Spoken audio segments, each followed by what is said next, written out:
Menjaga kesehatan laut menjadi kunci pertumbuhan ekonomi biru di tanah air agar dapat berlayar kontinu.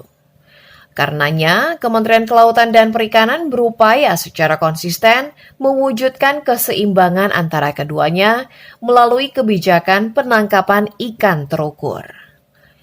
Aturan yang mulai diterapkan pada Maret 2022 di 11 wilayah pengelolaan perikanan negara Republik Indonesia itu sejatinya bertujuan untuk pemerataan pertumbuhan ekonomi, peningkatan kesejahteraan nelayan dan anak buah kapal ABK, modernisasi subsektor perikanan tangkap, hingga peningkatan daya saing produk perikanan di pasar dunia.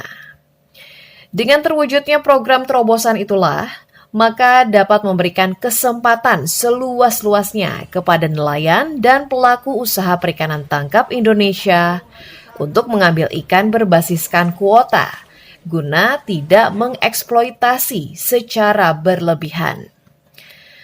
Ketetapan potensi dan kuota yang pada akhir Januari 2022 akan diterbitkan oleh Komisi Nasional Pengkajian Ikan tersebut secara teknis siap diterapkan di Laut Arafuru yang terletak antara Australia dan Papua serta beberapa zona wilayah penangkapan lainnya yang kaya akan sumber daya ikan.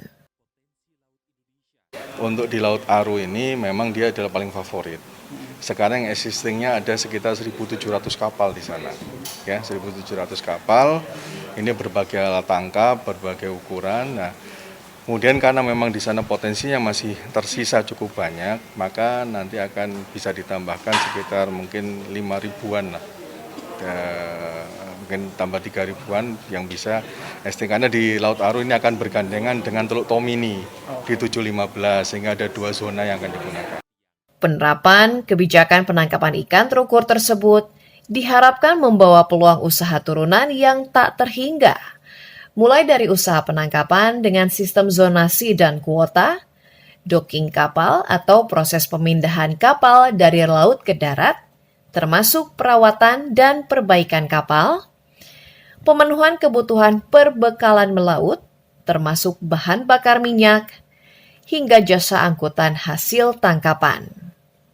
Sebagaimana mekanisme yang diatur dalam kebijakan penangkapan ikan terukur, kapal yang beroperasi di masing-masing zona harus mendaratkan ikan dan membeli perbekalan, sehingga akan tumbuh kegiatan ekonomi di luar Pulau Jawa.